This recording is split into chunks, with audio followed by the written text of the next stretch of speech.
Hey,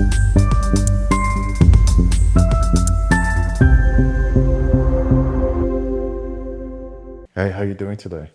How Yeah, am I doing today? yeah. I'm tired. We're matching. I know. I love your We got I love your jacket. we got So bumper jackets together. bumpers, yeah. It's funny You don't because have your blazer on today. That's like an odd thing. I think it's good. I like surprises. People are surprised when I wear something different from my usual blazer But your because jacket is like all buttoned up. Are you hot or it something? shouldn't. I just wanted to button it up. Why? Because you want to look corporate? Who looks No, it does. It corporate? is not corporate though. This is just. But you want to look like serious and stuff. It's not serious. I think it's cool with the bumper It's jacket. cooler when it's This one, corporate. yeah. I think it's. Yeah. All right. All right, welcome back, everybody. Thanks for joining our Welcome podcast. to the Basin. Woo, woo, Woo! Boom shakalaka. I want to make that our thing. No, I think we have a better intro than this, right? Oh So, man. love to welcome you guys to the Basin. Excited to be here and join you guys. Excited to this new episode. As normally, I love to start with a good quote, and Okay. maybe that's gonna lead us to what we're talking about today. So there is an author by the name of Dr. Henry Cloud, and he wrote a book on boundaries, and I think it's a very important book. I think one of the biggest challenge for most people is how do we draw boundaries in relationship, and that might be relationship with the person you're with, a relationship with family as well, and that's a big challenge for most people because we're so emotionally attached Yeah. that boundaries become difficult. So I'm going to read this pretty long, but would do my best to make sense out of it. So Dr. Henry Cloud, an excerpt from his book.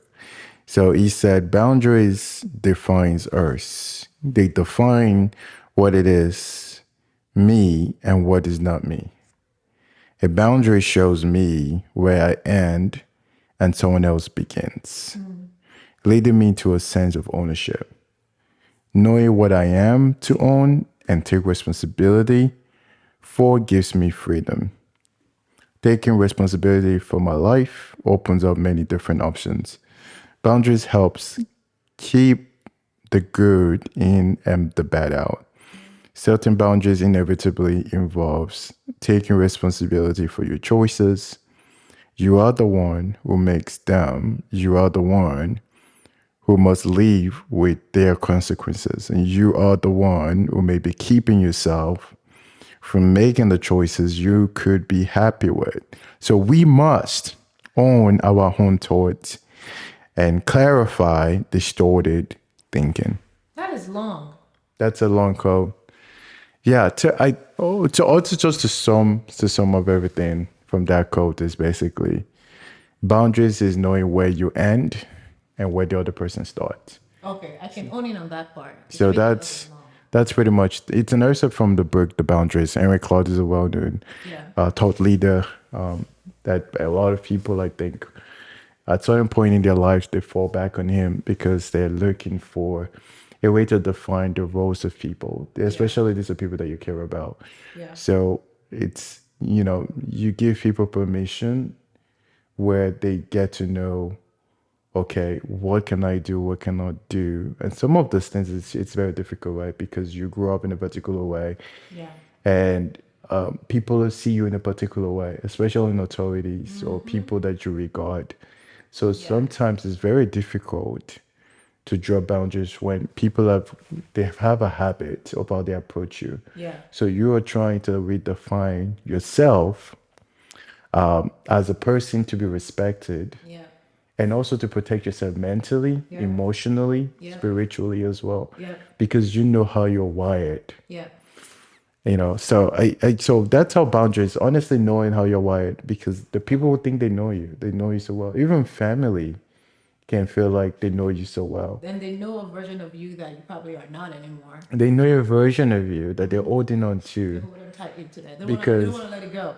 they don't want to let it go. Let It's it it's go. It's become a fine. part and parcel of who they are. It's kind of Yeah. like when I meet people who knew me from my childhood.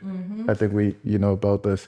And somehow they really use like the things, they knew me as a kid, like how I used to talk, things I used to say. Yeah. But to them, they think they're being funny or that's their way of connecting to me. As a receiver, it's like, what are you talking about? You're Because like, that's not who I am. that's not who I am anymore, Yeah. right? I am, I am a husband, I am a father, I am a professional, I Yeah. am an intellectual, I am, you know, a man of God. So all these things parcel has made who I am. So now you're dealing with people who have known you for a very long time, who actually think that they can keep approaching. And those boundaries could be people you grew up with, and that also includes parents, that also Yeah. includes siblings, that also includes Yeah. people around you that you care about. What do you I, think about that? I think it's like, as you were talking, I was reminded of Jesus, right? You know how Jesus Yeah. he went back to his hometown and he wanted to minister to them. Yeah. And then they were like, isn't it Jesus, the carpenter's The son of the son? carpenter. Yeah, the son of the Yeah. carpenter. Like, who are you to kind Yeah. of speak? So they kind of boxed Jesus to who Yeah. they knew of him, which hindered Jesus from doing miracles there. Yeah. So when And you they were were very speaking, descriptive they of were very him. disrespectful. They knew Jesus' father. Yeah. So all they saw of Jesus was a carpet. I A can't say carpenter. carpenter. They couldn't see him beyond being a carpenter, Yeah. who he was. So I do think, like, I love the quote that said, boundaries is where I end and the other person begins. Yeah. And I love that the quote puts, I don't know how it was said, but it puts the onus on me to set the boundary, Yeah. not on others, because I do know that people get upset. Yeah. I myself have gotten upset in the past about boundary not being kept. Yeah. But I have to ask myself, did I establish a boundary? Even within family, it is for us to establish the boundaries for our family. Yeah. It's sometimes, and usually family members is the hardest To group create of people boundaries. to establish boundaries from Yeah. because they know you since you were Or they born. think they know you. At least they know the version A of you that version of you you. were, Yeah. your childhood self, your Since you're a past. kid. They Yeah. know you when you were under a particular amount of submission to Yeah. parents and the environment that you were in. Yeah. But they haven't known you outside of that environment. Yeah. And as far as they're concerned, they know you. They do. They know, they're like, I know you. Is I it know the not you? details. But you're like, you don't know me today. Who I am right Who now. I am right now. Who I am is not who I was. Come on. Yeah. I am no longer the person you knew. Yeah. In a better sense, you knew me. You don't know me. Yeah. Knowing a person is a present, continuous term. That's It's true. not a past tense. You If know- you knew me and you don't know me today, you don't know me. The version of us even before we got married and the version of us now, we are always, maturing. It's not drastic change, Oh yeah. but we are growing. Oh yeah. And I think it would be a disservice if I treat you the way I was treating you like a few years ago, or approach you the way I was approaching you a few years ago, because we are evolving human beings. Yeah. But there's even with that, I just think boundaries in itself, there's a foundation to all boundaries, and I do think foundation to all boundaries is rooted in mutual respect. Mutual respect for sure. And unfortunately, your boundary gets encroached on when there is not there's not an agreeable mutual respect. Exactly. When somebody, whether unconsciously or unconsciously, whether they mean well or they don't mean well, so they've already developed the habit of seeing you as a particular person. Yeah. And somehow people encroach on our boundaries when they believe they have a level of authority over who we are. Exactly. And that becomes how they relate and treat us. Exactly. And unfortunately, when you've accepted the weaker position, you let things go. Exactly. And that's why I love that.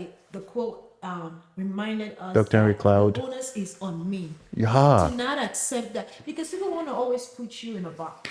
Oh my They gosh. don't even mean to. They Yeah. might not mean to. Oftentimes, they do mean to. And family members love us, right? I'm only on family because I feel like in the context They're of the closest, relationship, yeah, they when are it comes to closest us boundaries. that often Yeah. break the And when we boundaries. talk about families, right, we're talking about extended family Extended members. family members, siblings, loved ones. So they are loved ones. This is not like I'm not talking about. I don't think we're talking about like peers and bullies and mean people. Yeah. Loved ones who love us, and in their love for us, they feel like there is no boundary. Yeah. Is it not my brother? Is it not my sister? Is it not my sibling? Is it not Yeah. my whatever title they are in our family members? It's like, as far as they are concerned, they see us from a box. Yeah. Like, this is it. This is who you are as far as I am concerned. Yeah. But then you've changed over the years. I've changed Yeah. over the years. Yeah.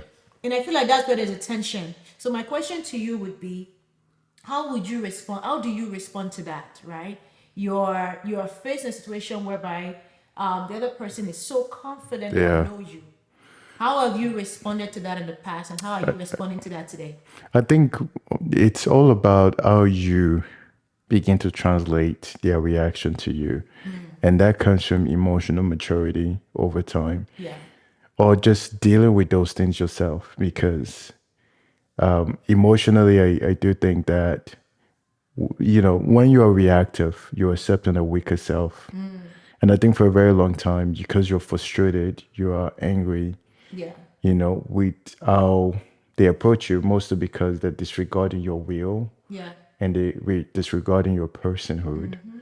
So a lot of times you react emotionally. So the biggest difference from now and then is being able to remove myself from the situation and just see the person as, and how do you deal with coworkers? How do you deal with them? So you basically remove your emotions, and a lot of times it becomes challenging because our emotions is so entangled with family and loved ones. So there's a emotional maturity Yeah. in how I receive and how I react. And I Yeah. think once I start getting frustrated, I've already given them the power The and power, authority exactly. that they have power over me. And when I react, you get the same result over time. It keeps going in Like you're circle. pushing a button and you see that it works, and you Yeah. keep continuing. And then they react too, Yeah, it and then becomes they like, talk and they yeah, they yeah, tell you, oh my god, what's going on, don't you know me, this and that. And honestly too, that makes them feel like they have some level of power, and sometimes ignoring and keeping silence. One of the things I think I love to talk about, and I'm trying to digest what that looks like, is because of our emotions is so bottled up. There's one thing in the scripture that it talks about the fruit of the spirit. yeah. And one thing I think I'm learning to own on to that we don't talk about is our long suffering is part of the fruit of the spirit. We've made long suffering with joy and all that stuff. It's been replaced with that. But I do think that long suffering in the scripture, it's necessary for our maturity, meaning our ability to, from my perspective, Yeah. my ability to know that something hurt me deeply, right? And not react and fight it for as long as I can, Yeah. so I can be able to react in a more matured way. Mature way, yeah. So long suffering means some things will be painful, Yeah. some people will be frustrating, Yeah. but how do we go through that period without letting the receiver receive our feelings and emotions that is not healthy? I see things a little differently Yeah. though. Because if I were to see myself in a situation where someone is crossing my boundary and I don't like it, I love what you said Yeah. about keeping my emotion in check. Yeah. But this goes into the last episode, and we talked about being direct. I think the way I've responded in the past and the I way I will respond today is being very direct, but not in an emotional way. Yeah. At the point when I'm emotional, upset about my boundaries not being respected, I will not talk. But after I have calmed down, I have done this before in the past, and I think I continue to do it. Is, hey, this happened. I don't like how I felt. I don't like how what you said made me feel, and I would prefer that we don't do it again. I like to be very direct, and I feel like That's good. the onus is on us as people to make sure that our loved ones, and I'm only on a loved one because I feel like relationships, boundaries are crossed oftentimes by those we love. Make sure that our loved ones, because they love us, I want to know that they would take my statement in love. They will take it in As love. long as how I present it is not in a harsh way. It's not what you say. You always tell me that it's not what you say, it's how So you you say say it. it. If I come to you and say, hey, you probably didn't mean to hurt me, but I felt like a boundary was crossed when you asked this question or when you did this particular thing. I would prefer, if I were to cross a boundary for any of my family members, I would prefer if they come to me and tell me that I crossed a boundary, than for them to check their emotions, create a guard, protect themselves, and I didn't even know I'm hurting them. Because I don't mean to hurt them. They don't mean to hurt me. I want to believe that my loved ones don't mean to hurt me by crossing my boundary. But if I don't tell them that this boundary was crossed, then it's my fault that they continue to cross that boundary. So what do you do if you can tell people you've crossed the boundary and they still will not agree from their perspective at that point? Because, It's not for them to agree. It's for me to tell you you crossed the boundary. It's yeah, like, this is the boundary I have set, yeah, right? When you've crossed the boundary, I will tell you. Another thing that I feel like I do is when I don't want to talk about a particular topic with someone, yeah. I give one word answers. That's the first sure sign I don't want to talk about it. Like And if you one don't word. get it and you keep pushing, Okay. I'm going to tell you I don't want to talk about it. Yeah. But if I'm getting asked certain questions, that is a boundary that is gradually being crossed. How was this? No, yes. I just keep going in one Yeah. word answers so that you would know that I just want to talk about it. Understanding boundaries. Yeah. Yeah. But I feel like as individuals, we have to be the ones to let them know that this is a boundary you don't cross, even if it's a friend, if it's a father, if it's a mother, if it's a sibling, whoever they are, even if it's a best friend, because best friends are not people that cross boundaries a lot That's true. because they believe that they are your BFFs. They know you. They know you in They're and best out. They friend can say forever. whatever. No. Yeah. So at what point do we so if somebody is doing something repetitively and is still acting the same way and still doing the same thing, Yeah. repeating the same thing you told them not to, what's the resolution in that case? Because I think the resolution is the difficult part. Is the most is what scares people. It was scares people, yeah. Because It's a scenario, I guess it's you have a mother, in most people's cases, you have a Yeah. mother that is not listening to you and she's doing something. But knowing that the decision you have to make, Oh, you're talking about mother and father. no, Parents now? just, I'm moving it like from now to family. So you have somebody who has a mother that Okay. is not listening to her. Like, Okay. she's been telling mom because mom is like this and that, or you're helicopter mom or whatever, and you're an adult. I mean, there's a season that you have That's to tough. create that boundary. That's tough. And you know that your mom, whatever terminology is in America, we love to label people. It's that saying, my mom is a narcissist, And that's or really she's hard. not able to. But you know deep in your heart that you would have to draw boundaries. And drawing boundaries also means that the affection, the love, crashing in our house to eat our food, wanting to be a child again, Yeah. that would be gone. That'll be good. So basically, adulting becomes complicated. So where do you go from there? I think it's season of it. I think there's a season of time whereby for a boundary to be established, especially when in the aspect of parents, that's the Yeah. toughest, right? Oh, Initially, that's very initially I was difficult. thinking Yeah. like friends, when you were asking the question, but when you say mom, that's the toughest part. So in that scenario, I do believe there's a season of removing yourself. You have to remove yourself for a period of time, not permanently, because people can take that season and make Yeah. it permanent And make it and don't permanent. talk to their parents for years. I think there's a season of removing yourself from the space you've been, which made them see you in a particular light. Remove yourself for a period of time and maintain communication little by little. And in that period of time, you are maintaining communication, maybe not every day or every week, but you are showing that I am here, but I am still distant. And I think that that period of time will make them begin to see you in a different light.